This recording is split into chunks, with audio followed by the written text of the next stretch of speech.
And to that piece of lieutenant that's always on his podcast, bashing us, him.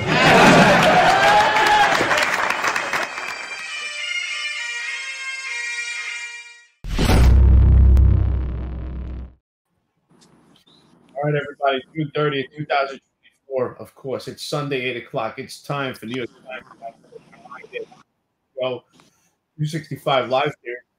Here we go, John. You know what? It looks like you didn't get a beard exemption. What's going on here? Listen, there's a face only a mother could love, so I shaved it. I made a little mistake on my beard, so this is round 3 is coming. I'm your co-host, most complaint cop Eric Dim. Finest Unfiltered. Me, of course, is the founder and co-host of the podcast, John McCary. Listen, there's so much content going on with the NYPD. The saga continues. It doesn't go dry. We got an NYPD officer charged in a road rage incident in a shooting in South Jersey. And, of course, this police officer has 3 years. He's a 3-year veteran. What do you think? A 3-year veteran of the New York City Police Department assigned to the illustrious social media unit. That social media is headed by no other than the DCPI, the Deputy Commissioner of Public Information, Tariq Shepard himself.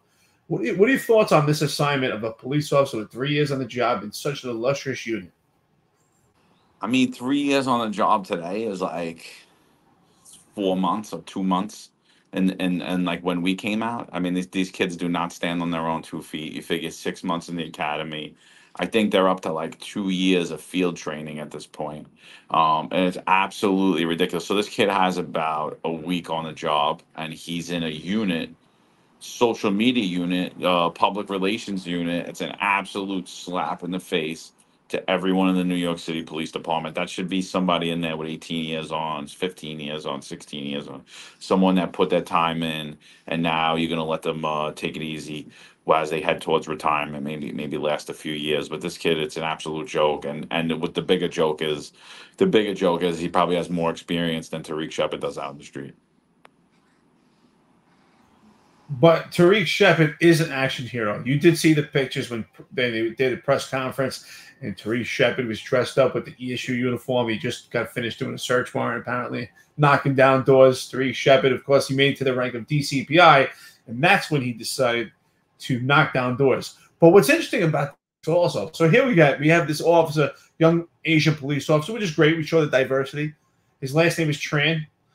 So it's quite interesting, right? 3 years on the job. That's including the 6 months in the police academy. He's in the social media unit. Social media has received a lot of highlight, a lot of scrutiny from this podcast, from other journalists going on right now.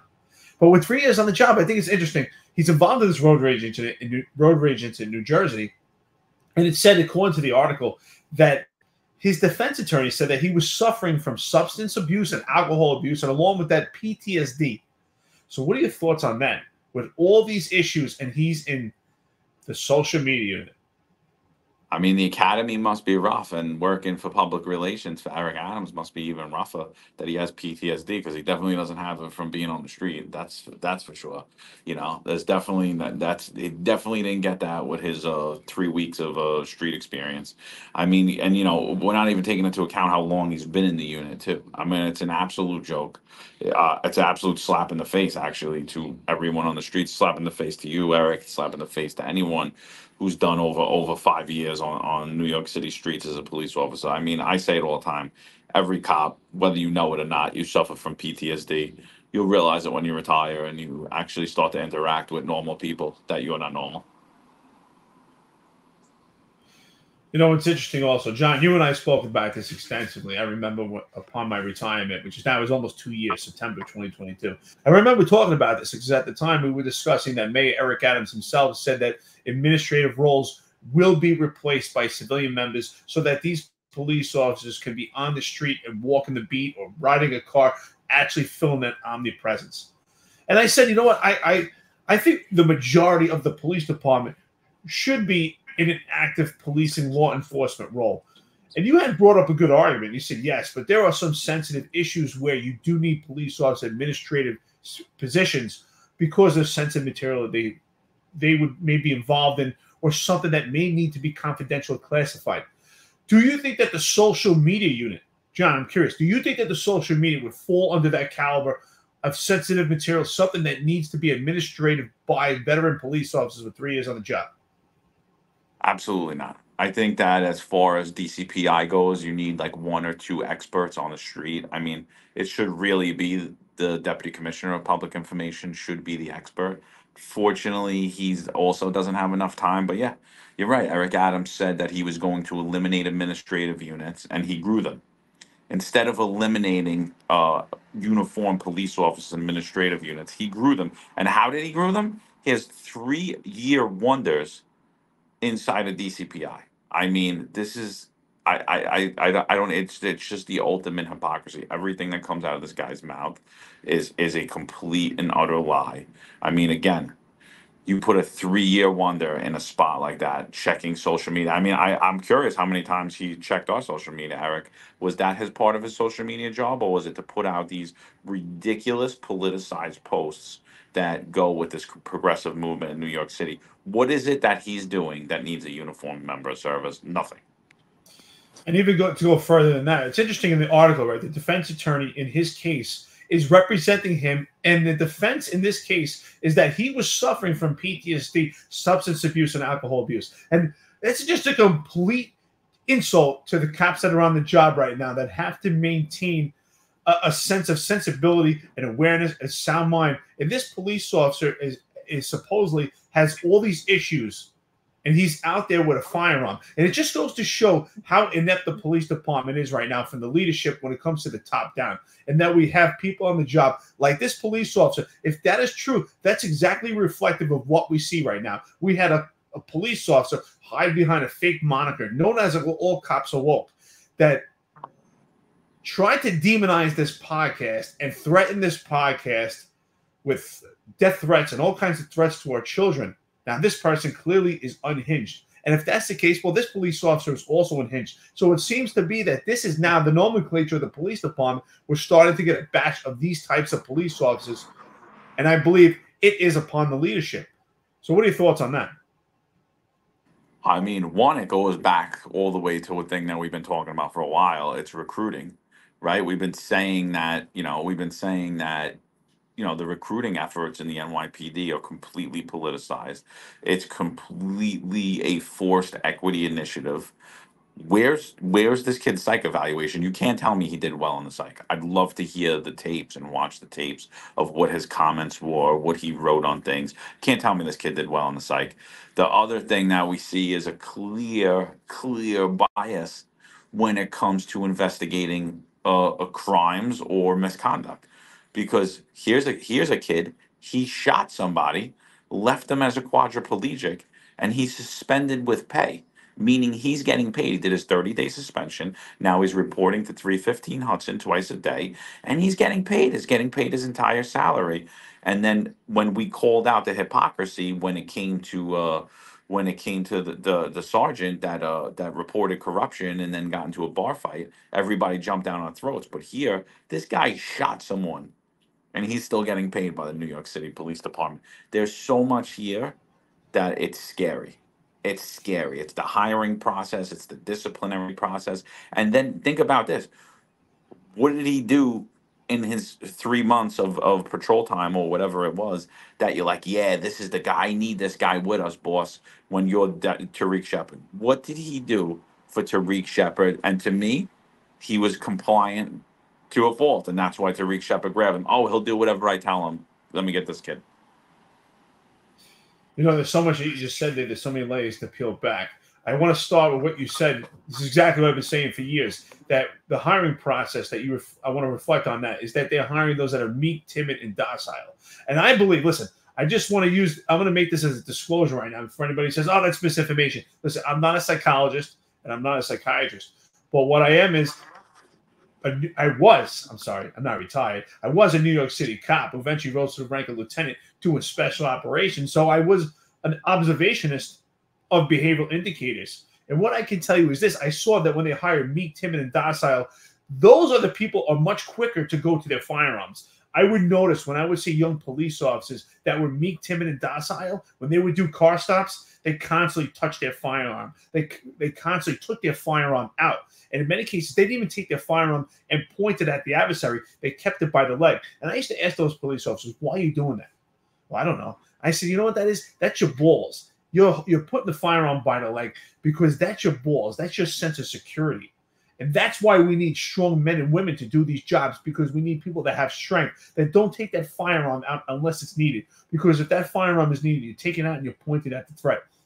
And what I see by this police officer is someone that should have not been hired and clearly made it through a candidate process that has just completely been infected by this DEI movement, this post-George Floyd hiring process. And it's absolutely disgusting. And it's absolutely reflective of the failed leadership by Tariq Shepard, Kaz Daughtry, John Schell, Jeffrey Madrick, and the rest of the upper echelon of the NYPD that has been completely infected by woke politics and their self-serving needs and egos over everything.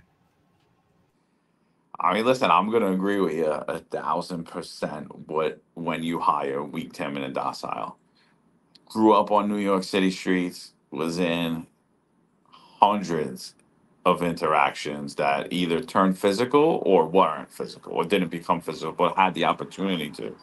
As a police officer, on duty and off duty, that held true, remained the same.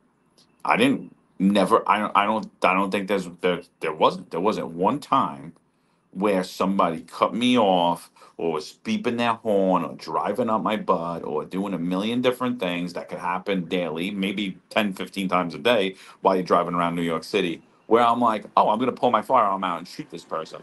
This is absolutely shows the failure. And I got news for you.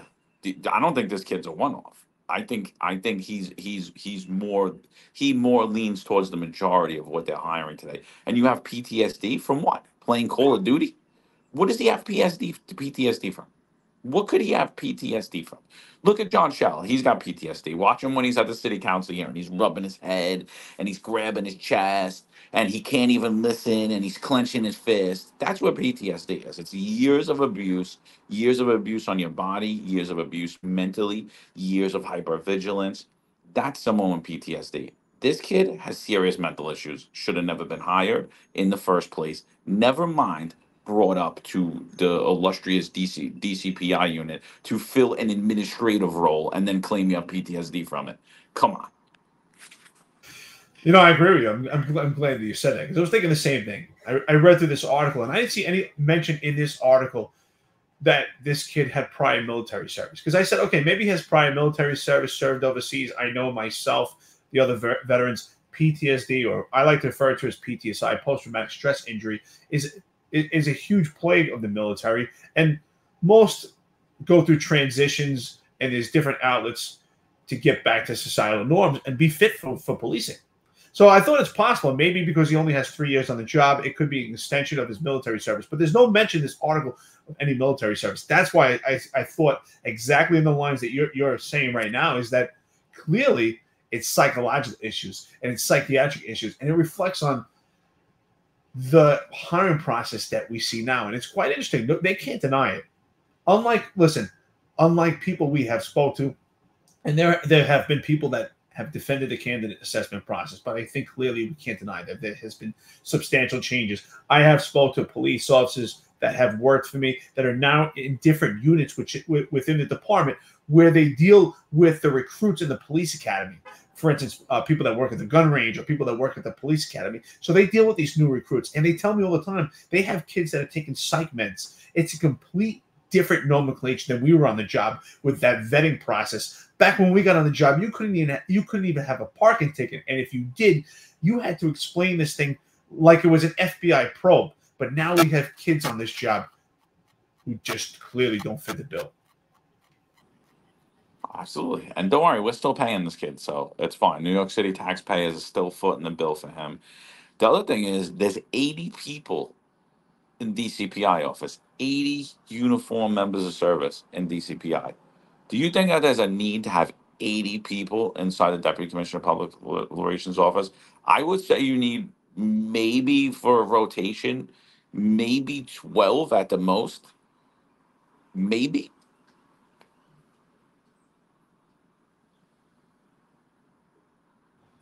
It's absolutely ridiculous. If there's actually 80 some odd people, that's a complete misuse of manpower.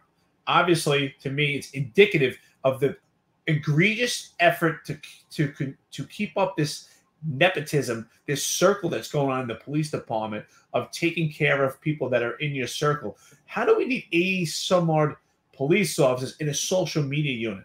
And if that's true, that if there's right, John, you laugh because it's so ridiculous. If there's Not 80 social media, but public, the public information, like the entire office. 80, but exactly. still 80.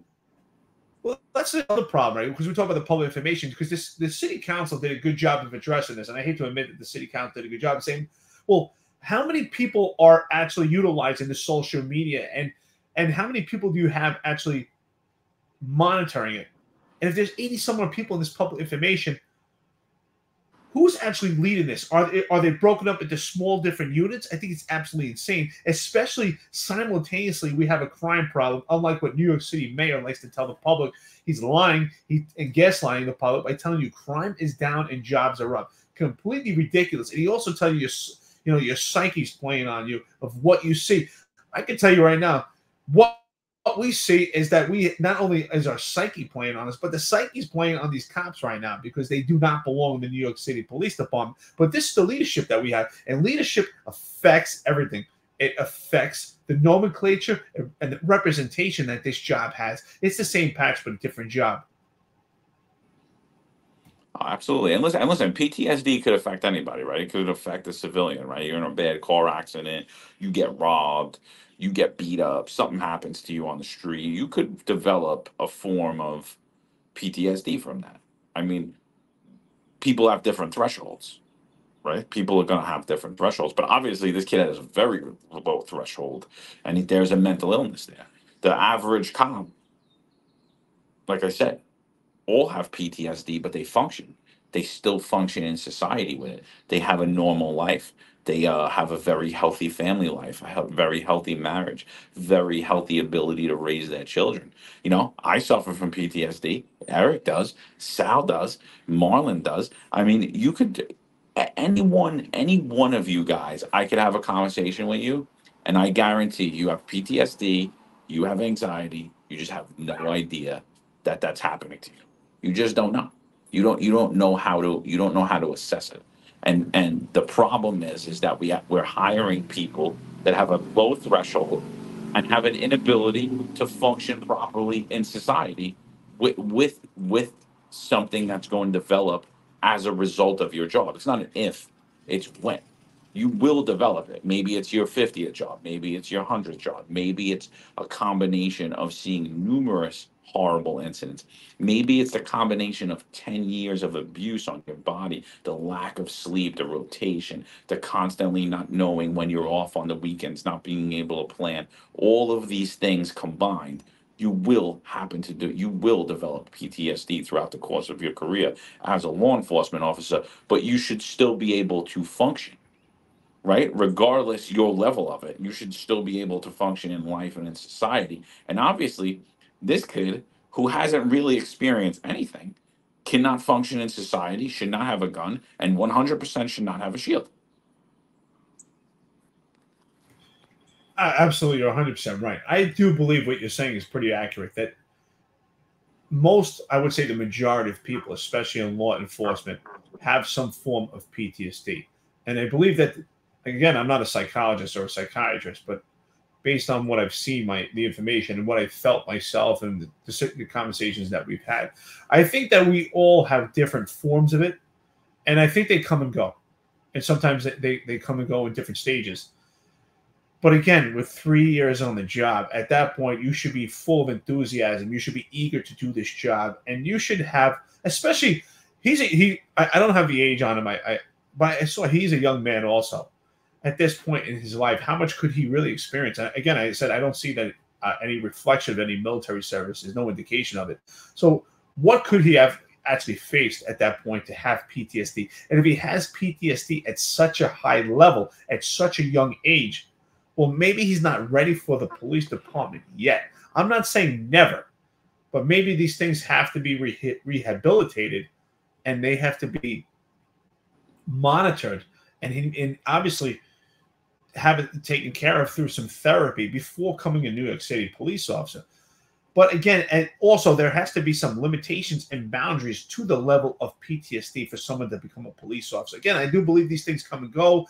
Anxiety issues as you're going through the job, it can be a roller coaster. But I say, what's the roller coaster when you're in the social media unit? But again, it also reflects, right? And you're smiling.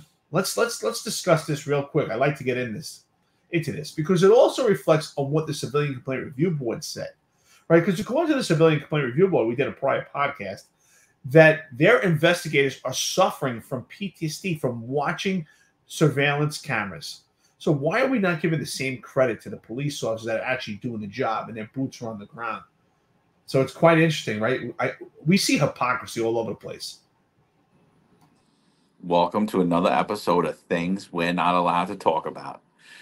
That's basically what I'm saying, is that every cop suffers from PTSD. I'm going to say right now that there is no rehabilitation for this kid. There are people that should not be police officers. He is one of them. At 8 years old, I witnessed someone be murdered, right? Yusef Hawkins. I threw up in my room for 2 weeks. My mother and my father got me. I was afraid to go out of my house. I was scared, all this stuff. I broke out of it within a week. And then I lived a completely normal childhood. And I'd seen a lot of violence as a child. And then into my teens, I had things happen to me. I've been involved in a lot of crazy incidents. There are people that are built to be cops, and then there are people that aren't. There are people that are built to be in the military, and there are people that aren't. The military, honestly, I'm going to say, if you're in war, it's not really meant for humans. It's not. We're not meant to witness that type of destruction and all that. And that's where PTSD really stems in. This kid, I'm telling he broke more than likely from just normal stresses of life, stresses of the job, stresses of a schedule, stresses from the boss not liking his social media post or something like that, like crazy things. Again, I think it could happen to civilians. Mental illness runs rampant, especially today. But I think this kid should have never been hired. He 100% should have never been in that social media unit. And it falls on the hiring process. And then it falls on Tariq Shepard. Because, again, Tariq Shepard pulled this kid with zero experience. And why? What was the reasoning for it? I'd love to hear it. And what is the reasoning that he's suspended with pay and Stephen Lee was immediately fired after being in a club brawl? What's the reasoning for that? What is the standard?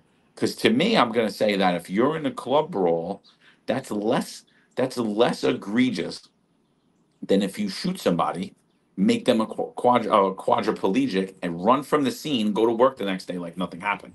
I'm going to say that being in a club brawl and then going to work the next day like nothing happened is less egregious. If anyone should be suspended with pay, I'm going to say it was Stephen Lee, not this kid. Absolutely. I think you hit the nail on the head with these cases and see the hypocrisy. It's interesting, right? They're kind of similar in a sense that they're both were police officers. They're both of Asian descent. They fill that diversity mark, but yet we see a complete different standard. And what is the standard? Again, I think it all comes down to it. We talk about it all the time. I think that race and gender and all these different issues that have been a deflection with DEI are actually not the issues and the hallmark of the problem of the New York City Police Department. I think the biggest problem of the New York City Police Department is actually nepotism. And we see nepotism throughout the years, but the nepotism that we see now is so egregious. It has overtaken the police department. It has overshadowed the police department. And nepotism has also become a form of corruption for the police department, especially in cases like this. It's interesting. So I don't know exactly, but I heard a rumor that this police officer worked at the 2-8 precinct. Who was the commanding officer of the 2-8 precinct? It was the Deputy Commissioner of Public Information. If anybody has any credible information on that, I'd love to hear it. Of course, our sources are always kept anonymous in regards to this police officer. But what it does tell me also, if this police officer wasn't a two-way person with less than 3 years on the job, there would be behavioral indicators to that I believe would be red flags of someone that should not be a New York City police officer, and especially to be in this social media unit. This is absolutely ridiculous. This is a complete insult to the police officers out there that do the job every day, day in and day out. They're overworked, they're tired, they do an extreme amount of overtime, no days off. What about their PTSD? What about their mental health? How are they suffering? But yet they don't go out and misuse their firearm and hurt someone in the public, because these are strong men and women. We need to start taking care of them and not take care of young men like this. Yes, this man needs care, but not from the New York City Police Department. He needs a psychiatric ward, and he needs prison time. He's a danger to society. He's a menace to society, the kid. He's an absolute menace to society.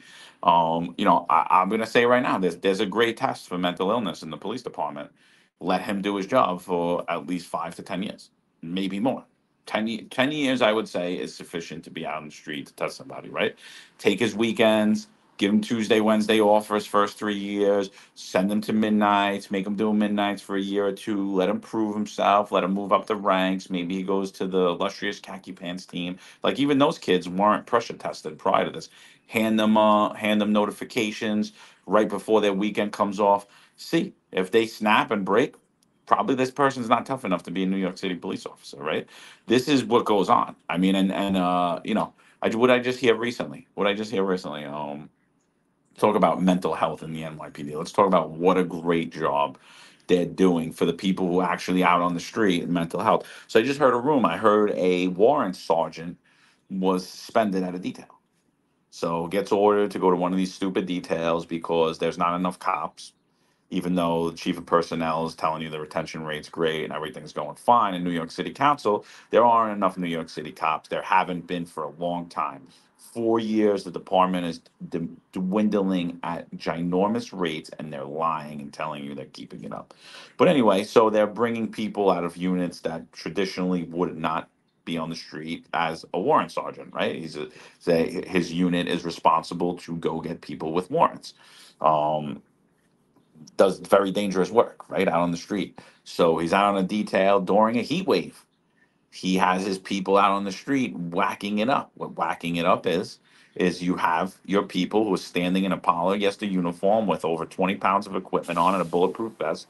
You have them while it's 101 degrees, taking turns going in the car with getting air conditioning. Standards and assessment sergeant rolls up on him, from what I'm told, and standards and assessment sergeant starts telling him, everyone's got to be out of the car. So obviously, as a sergeant, he's going to stand up for his people. He says they're not going to be out of the car. Words happen, whatever happened. The standards and assessment sergeant, who was the inspections team, they just changed the name. I mean, ridiculous the amount of switching and changing they did. So inspections, I'm just going to call them inspections because that's really what they are. The inspection sergeant calls his boss, O'Hare. O'Hare suspends the sergeant because he refused to obey a lawful order because the sergeant was acting under his authority, and transfers all the cops that were in details that just went and were ordered on a post that day. Let's talk about what a great job that'll do for mental health in the NYPD. Well, I got to laugh, first of all. I heard that rumor also. We'll talk about this story here. Now, if that story is true, and it does sound like it has some credibility to it, it sounds like this story has some legs to it, then that sergeant is a P. I can't say the word because it's YouTube. Then the word does not end in S, it ends in a Y. You know exactly what I'm talking about. What happened to the days? It's funny. I like to reflect on this. I just went on the podcast at Anti-Hero. Shout out to my brother's Anti-Hero podcast if you watch this. But we were talking about this, right? What happened to the days where we actually had confrontation on in the police department? Because we had it in the military. And sometimes it's necessary, right? We remove that masculinity from the job. We've emasculated the job. So what happens is it's strong men that check each other, or strong women that check each other. But we don't have that anymore. Here's a sergeant crying to O'Hare to talk about another sergeant. This easily could have been handled between the sergeants. And listen, worst case, They have a couple of words. They have it out. But you know what? It's handled like men. And not only that, the police officers under them get to see that and say, you know what? They see some nobility. They see noble men that are stoic, that, you know what? They can handle things and keep up that masculinity of the job. I'm not saying that they have to go duke it out, but you know what? Handle amongst yourselves. Certain things do not have to get to a level of higher leadership. They could stay within the low-level leadership at that point with the front line, stay with the troops. It's not necessary to make it further. This is absolutely ridiculous. We've lost that message. It's so sad to hear something like this. Absolutely. If that's true, that sergeant, shame on you. Absolutely. Warren Sergeant, in my opinion, hero. Honestly, hero. I'm not kidding, because you know the days of blind obedience. These are the days. These are the days of cowardly men and blind obedience. That's just what it. You excel in the police department by blind obedience. You excel in the police department today. You, particularly in the NYPD, you will excel if during a heat wave, 101 degrees, you see people sweating. You see people about to drop as you're warning the public about heat stroke, as you're having your officers go out with cases of water and hand out water to the public as they walk around for photo ops. As you're doing that, if you go out and you say, you know what, they said that no cops could sit in the car, you got to be out the whole time. You're like 1 hour meal and 2 20-minute breaks. And other than that, you will never be outside. You will be standing on that foot post. And if you don't, we're going to hammer you. We're going to transfer you. And we're going to do all these things to you. You following that as a supervisor will shine like a star. But are you really a leader? No. The Warren Sergeant's a leader. Stood up for his people. He stood up for their physical health, for their mental health. He stood up for sanity. He didn't push back to be a tough guy. He pushed back to protect people that, by the way, don't even work for him. These are people that they were just working for him that day. And he still said, I'm the boss. This is my job. That Warren Sergeant's a hero. And that inspection sergeant is a PENIS and a PUSSY, because that is absolutely ridiculous. Even if there's a little bit more to the story that we don't know, handle it like a man. You run to your boss and you get somebody suspended for telling you to fuck off when you're a sergeant, when you're supposed to be a man. I mean, absolutely ridiculous. Shout out to the Warren Sergeant. I hope you see it the whole way through. I hope you fight it and fight the whole hypocrisy. I actually hope that somebody has it on body cam so you could show it all. Well, I tell you what, I don't mean this as an insult to my female women viewers. Listen, there's a lot of tough women cops out there, and I've seen tough female sergeants who stand up for their people. But when I say when it comes to this sergeant, I think he should cut off his penis. I think he should cut it off, get a new ID card, and he could be a two-spirited person within the New York City Police Department, because clearly he has no balls, so you might as well cut off everything. That's what should happen right now. And to the Warren Sergeant out there, shout out, brother. That's exactly what you're supposed to do. Take care of your people. That's what leaders do. You know what? Look us up at the www.thefinestunfiltered.com, brother. Thank you for what you're doing. We'll keep your information anonymous if you ever do. I just want to say shout out to you, brother. That's what you're supposed to do. Take care of your people. So what's interesting also about that, right? It's to me, this is a complete insult to this podcast, because we have a Warren Sergeant who's taking care of people on a detail who are working in 101, 102 degree weather. They're sweating, they're uncomfortable, and they're being demoralized, and they're being demonized for such a minor incident. But yet, this podcast was terrorized. This podcast, there was a complete smear campaign by the Tan Pants unit of the New York City Police Department, and the Internal Affairs Bureau and their inspections unit hasn't done anything about it. And yet this Warren Sergeant is facing issues, and these police officers are being transferred, and yet nothing has been done with this Tan Pants unit, just completely misusing social media, misusing their rank, abusing their power. Why? Again, it goes back to nepotism, because they fall under PTSD, token paleface, John Shell.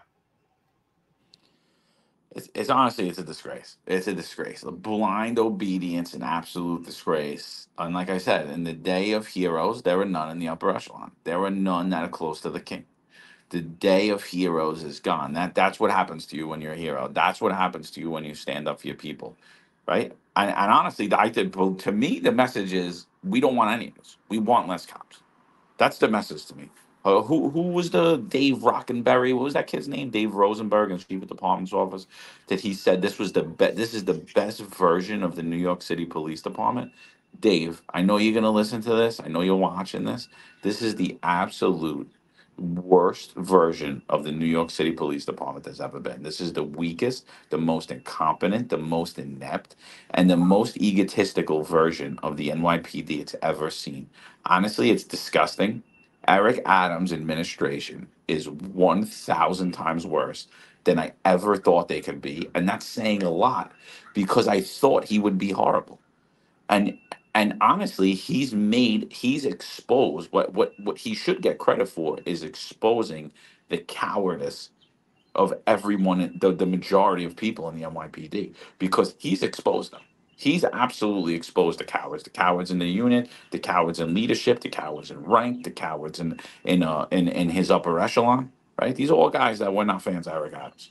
And now all of a sudden, well, a few of them. I mean, I'm not talking about Kaz Daughtry and whatever that Tariq Shepard. They're still voting for Biden, by the way. Even after the debate, 1,000%, him, Caban, Tariq Shepard, they're still voting Biden 1,000%. Would you agree with me? Oh, dude, absolutely. I think I'm glad you brought up Dave Rockenberry. Dave Rosenberg, who actually during the time when we were being trolled on this podcast was the viewer of the month. Dave Rosenberg, I know that you watch this religiously. I have credible information. What's interesting also about Dave Rosenberg, he misused social media also and tried to intimidate this podcast from the chief of department's office, who has a close ties to Kaz Daughtry, the deputy commissioner of operations. Dave Rosenberg, how you doing, brother? It's Eric Dim, most complaint cop, and John McCarry. You could always say hello. Just hit us up on social media like you did before. Don't worry, Internal Affairs will do nothing. Nothing's going on with that case right now. So shout out to you, detective. I heard they're going to award the other detective. Where was he from? The 4-6? What was that kid's name? The one that coerced hundreds of old people to take a COVID-19 vaccine. I wonder how many of those old people are still alive. I wonder. Sean Lisco. Sean Lisco. Sean Lisco, right? He's a detective hero. from the 405 precinct. That kid is a hero.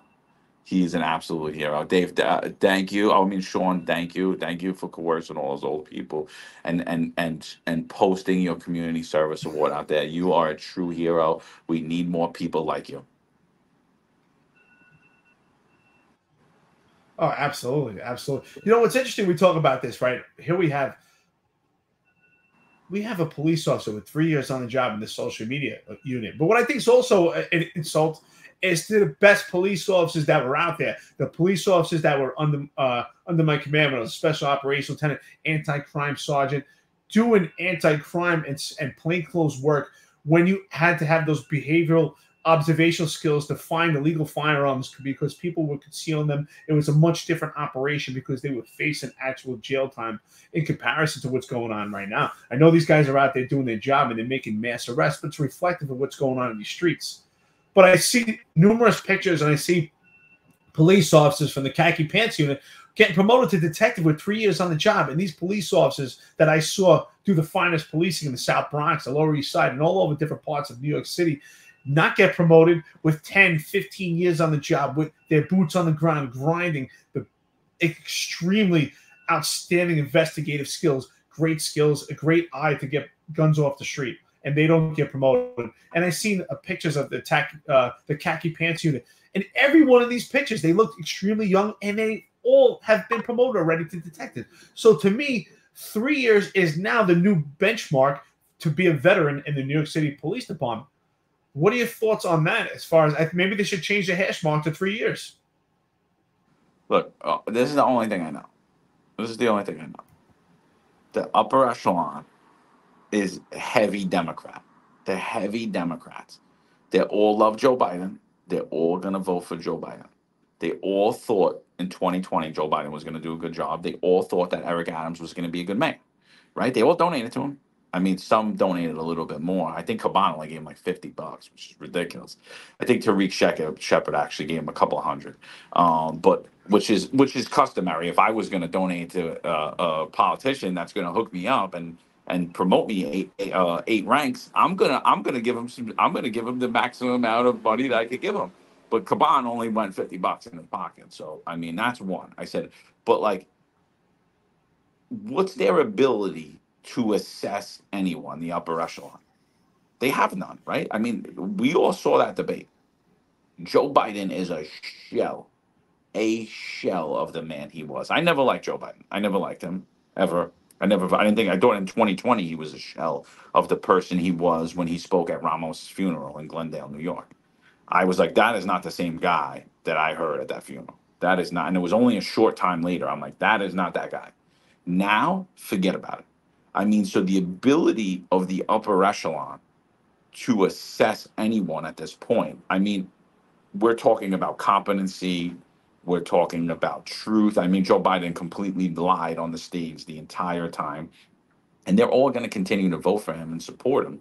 So I think that holds true now when you go down to, you're going to hire police officers, you're going to promote police officers, you're going to promote sergeants, you're going to promote lieutenants and captains, and you're going to bring these people up through the ranks and close to you.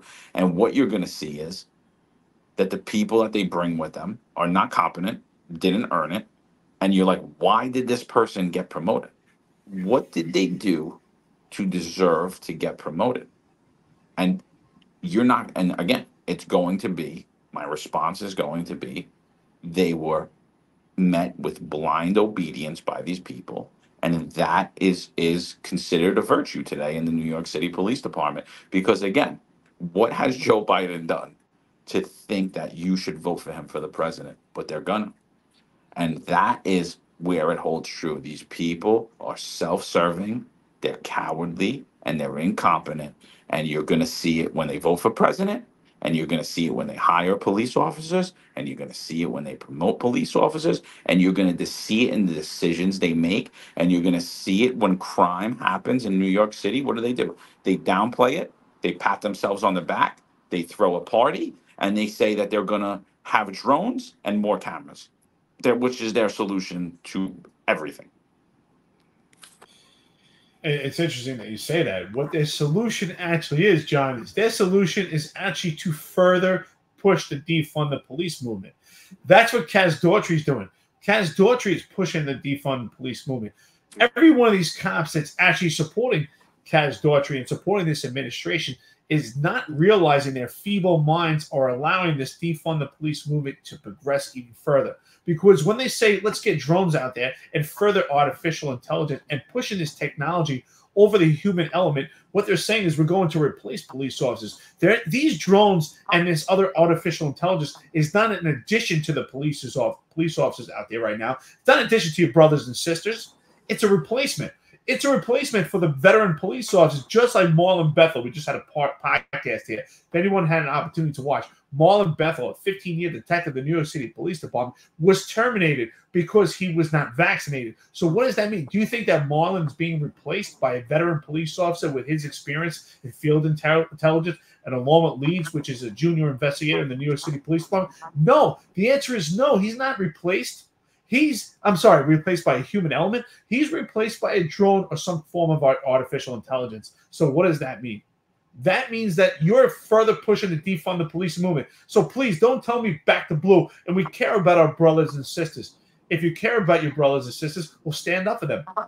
Stand up for Marlon Bethel. Marlon Bethel should be reinstated, vindicated, and compensated. And when I say Marlon Bethel, I represent all the police officers that were affected by the vaccine or affected by anything that they did not fall into compliance with the New York City Police Department. If you were attacked by an overzealous civilian complaint review board or you had internal pressures of the NYPD, you were pushed out of this police department. But yet, if you wear khaki pants, it's a completely different job. It's a different tier. With 3 years on the job, you will be promoted to detective. That means I saw some of these kids, they had baby faces. And don't tell me, I know the kids that are watching this for the khaki pants, don't tell me that you're the best. I was a special operations lieutenant.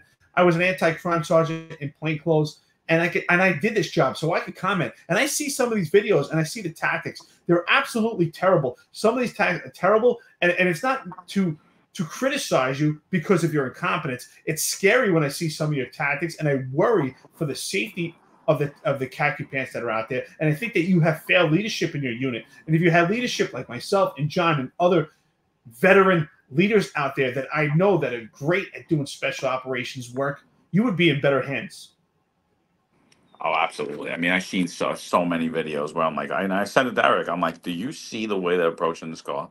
Nonchalant, nothing's going on, pulling in front of cars, not even securing it. The lieutenant's walking up nonchalant, hands in the pocket. I'm like, what is going on, man? What, like, is it New York City safe? It must be safe, because I don't know. I'm getting agita watching the video. And these people are walking up like nothing's going on. I see Detective Shields and Lieutenant Special Assignments and all these other people running around. And I'm like, what? These people obviously were never trained in policing or how to conduct a car stop. But they're out there chasing cars and flipping cars all over New York City. So, I mean, absolutely egregious. The entire thing. And Eric, I agree with you 100%. Kaz Daughtry is pushing the defund the police movement, and these idiots that are following him, that are telling me that he's good. You don't get it, bro. He's good to us. Blah, blah, blah, blah, blah, blah, blah, blah. Eric is 1,000% on point. Denver puts out an article. Denver police, an article comes out about the Denver police where they say that drones are now going to respond to 911 calls because they have very few police officers and they can't hire due to their excessive spending to take care of illegal aliens. Sounds familiar, right? Kaz Daughtry takes that, tweets the article, and what does he say? The future is now, right? And then what happens? Few weeks later, guess what happens? The NYPD says they're putting out, Kaz Daughtry in particular says, the first drone as a first responder program, which is a complete lie because he literally posted the article about Denver like 3 weeks prior to that, and there's several other departments across the country that are using this. Now, this isn't ensuring public safety. When I call 911, I want the police coming to my door. I don't want a fucking drone that can't do anything, that can't stop an intruder, that can't save my daughter, that can't save my wife. I want an actual police officer to come there. I don't want a drone that's going to video it. It's just another camera. That's all it is. We have cameras everywhere. It doesn't ensure public safety. It's absolutely ridiculous. The kid's a moron. The New York City Police Department's in shambles. And again, I'm shocked. Like, think about it. Think about this. If this kid didn't get caught, for shooting somebody and fleeing the scene, he's going to rise through the rank. He's going to be an inspector, a chief. His blind obedience is going to get them the whole way because he could study and he knows whose ass to kiss. That's all it is. I tell you right now, I think if you and I were ever appointed as commissioners of the police department, obviously John Shell, Kaz Daughtry, Jeffrey Magic, who's already on his way out, Token Paleface, Michael Kemper, and several others inept and inadequate leaders or managers of the New York City Police Department would be out. There would be a complete overhaul of this job. We need new leadership, and that leadership would affect the rank and file. I also do think that there would have to be a vetting process. Anyone that was hired in the vicinity of George Floyd, and I would have to say, during that time and right immediately after, would have to go through some type of vetting process, because I do believe that we missed the mark during the George Floyd. I call the George Floyd post-hiring process, that those that were hired were meek, timid, and docile. Yes, there are some outliers that have slipped through the cracks that are doing flourishing in the police department, that have those masculine traits, but the overwhelming majority are not reflective of what a New York City police officer should be. And when they wear that patch, they're not representing the New York City Police Department. Clearly something else. And again, look at that. Look what John's talking about. It's 100% right. Like, Kaz Daughtry is pushing these drones. These drones are a replacement for police officers. They're putting police officers out of work. You cannot replace that human element. I like to use this analogy. It's reflective. Most of the cops out there, or even just the public, anyone that watches, if you're not a cop, you've seen the movie End of Watch. And Jake Gyllenhaal, that plays the Marine police officer who's driving the car in the initial scene in that movie, says, as a cop, you feel, you touch, you think, you love. A drone does not have that ability to have those emotions what a police officer has. So we talk about community, and we talk about the public and mending that relationship with the police department. How does that have an effect with drones? So I hope the public understands Kaz Daughtry has failed leadership. He's not talking about having that community relationship with police officers. He's telling you to have a relationship with a drone. He's putting you in a police state like it's some type of gulag that you're back in Russia. That's not a relationship. That's not the leadership you should want or any of us should want. Absolutely. Complete failure all the way around. This kid that shot someone, left them as a quadriplegic, took off, didn't call 911, went to work the next day like nothing happened, and detectives had to figure out that it came from his gun to arrest him. He's a highlight of the Eric Adams administration. He's a highlight of the Eric Adams appointments. This is a highlight of the New York City Police Department today. I mean, I'll tell you right now, if Eric Adams offered me $1 million a year, I would not serve under him. I don't even 3 million. It doesn't matter. I would. There's no money on earth that would get me to serve under him and do what these people are doing. There's absolutely none. Like, they are going out there, they're lying to the public, they're diminishing public safety. They've embarrassed the New York City Police Department. And dude, I got news. It's gonna take 10 years maybe to right this wrong, maybe more. You're going to have to weed out, retrain everybody, hire with the new training, and there has to be a whole new breed of mentality, because I'll tell you right now, the upper echelon, all of them need to go, and the ones that are coming up the ranks right behind them, they need to go too. It's blind obedience. That's who's been promoted to the top all the way. Even the ones that aren't appointed, blind obedience gets you ahead. And that needs to be weeded out in policing, because whether we have a competent mayor who cares about public safety and is a good person and has a good heart, or we have a corrupt individual who only cares about getting pocket lined, wined, and dined, as Sal Greco says, and going out and spending all the money and being absolutely corrupt, doesn't matter, right? Because blind obedience will keep them close to the king, regardless of who it is, and they don't care.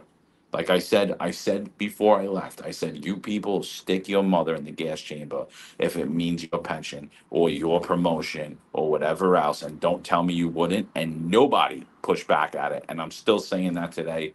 The people that we see at the upper echelon, they would walk their own mother into the gas chamber to keep their rank, to get another promotion, to keep their pension. Absolute disgraces. I could talk about this for the next 20 years, because it's so disgusting that you have this kid out here being rewarded after he shoots somebody, and you still have Marlon Bethel sitting there terminated, his name taken away for absolutely no reason, was never charged with anything. Eric Adams is a disgrace. Ed Caban's a disgrace. Keechant Sewell was a disgrace. Absolutely. I just want to say one thing. I love you, brother. And I know Sal Greco is going to like this one. But, John, I think you're wrong. I think that Ed Caban gave him far more than $50. What he did give him is carte blanche to Consofritos, full access to dinners, partying, after-hours parties at Consofritos. So he gave him far more than $50. I think he gave him carte blanche access to Consofritos. I know Sal Greco's watched this. I know he likes that one, appreciates that, because that's absolutely true. So if anything, Ed Caban gave him more. He gave him access to the best parties at Consofritos, Zona de Cuba, Salsa Con Fuego. So we know all the places that they party at. Absolutely, brother. Anything before we go? Well, I think it's great that you also said, I want to reflect on what you said also before we close out of here, that all these commissioners are absolutely disgraced, especially when it comes to Marlon Bethel. And I like to bring up Marlon Bethel's name because Marlon was just on this podcast, and he was terminated for the vaccine. Please, can people keep that? Can that hit your psyche right now? He was terminated. A 15-year detective of the New York City Police Department was terminated, and no one stood in the way to stand up to him. And yet, police officers will say, oh, this is a great administration. Really? They stood up for your fellow police officer? This police officer was terminated, fired, had all the skills to be a fine detective, representative of the New York City Police Department, representative of you. And yet you're going to tell me they backed the blue when a police officer is shot or they're walking out of the hospital, a police officer is murdered, and then they get to give a speech. And then you're going to tell me, well, they backed the police officers. But how about in life? There is none. And for all of you who are now, after the debate, are saying, how could these be our two choices? How could these two clowns be our only choice for president? All that does is tell everybody who you voted for. We know you voted for Hillary in 16 and Biden in 2020. And now, after this, you're trying to back off it. Absolute disgrace. Anybody in law enforcement that's voting for Biden at this point, honestly, your ability to assess characteristics of an individual isn't there. You should immediately resign. Immediately. Absolutely, I agree. And again, I think it doesn't necessarily matter where you fall under in politics. You could say you're a Democrat, you could say you're a Republican, you could say you're somewhere in the middle. But even if you're a Democrat, if you're voting for President Biden, you're in opposition of law and order. You're in opposition what it means to be a police officer. You're in opposition of actual security and safety, because with those open borders, it is a gateway and a pathway to further crime, which we're seeing domestic terrorism on the streets of New York City. We are seeing military-aged male rape young women. These are women that we are supposed to protect. We as men, and listen, shout out to my female police officers out there that are strong out there, but let's be honest. Let's talk about the psyche of a man. We're supposed to protect our women out there. We're supposed to protect our young girls. I have daughters. John has daughters. Most of you out there watching this, especially masculine men, have daughters. For some reason, I don't know why. Most of the men I served in the Marines have daughters. So we have to protect these women. With military-aged males right now hurting our women, how are we protecting them? So your vote is important. Right now, it's not a time of Democrat or Republican. It's time to be American and support your law enforcement, support your country, support your people. That's it, ladies and gentlemen. 265 Police Live, brought to you by the Finest Unfiltered. Be back at you. Law enforcement professionals dedicate their lives to serving and protecting our community. But who's protecting their financial futures? That's where Laidlaw Blue comes in. Our wealth management platform is specifically designed for the law enforcement community. Laidlaw Blue is a division within Laidlaw Wealth Management, run by retired New York City detective John McDermott. His status as a retired detective uniquely positions him to establish a deep connection between Laidlaw Blue and the law enforcement community. Our platform is easy to use and provides a range of financial services, including investment management, retirement planning, and insurance solutions. With Laidlaw Blue, you can secure your financial future and provide for your loved ones. Our team of experienced financial advisors understands the unique challenges and opportunities that law enforcement professionals face. We're here to help you navigate the complexities of financial planning and achieve your goals. Laidlaw Blue. Secure your financial future today. Book a meeting using the QR code displayed or call us directly on 888-901 Blue. That's 888-901 Blue.